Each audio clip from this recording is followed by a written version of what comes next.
tawag niya sa katuwa sa mga kangotet niya.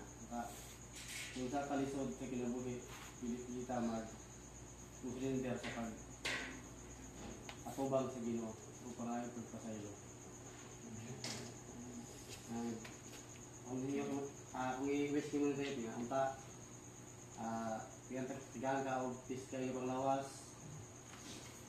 kauban sa mga pamilya, sa pamilya tanan, sa di pa silang magdugas sa kalibutan para atuan sinabi piskay na gyapon kayo. Nalangin wik ang tet, pagmisay, ay kapag ito.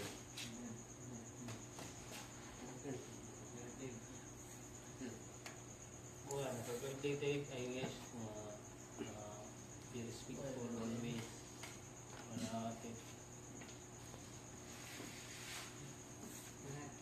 Happy birthday, Tep.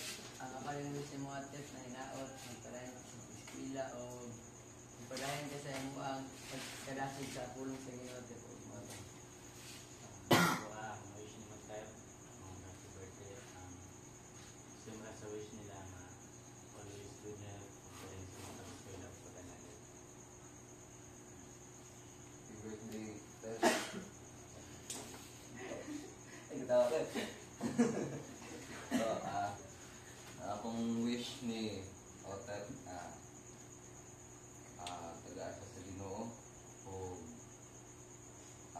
taas pa nga mga katuigan o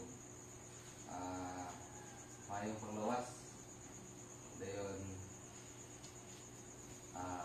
nga dili siya dayon wish pod na dili maluya si sa Advent. Okay. Gamit tingnan sa Advent. Ito kami siya kuhan. Ito kami siya part. Okay.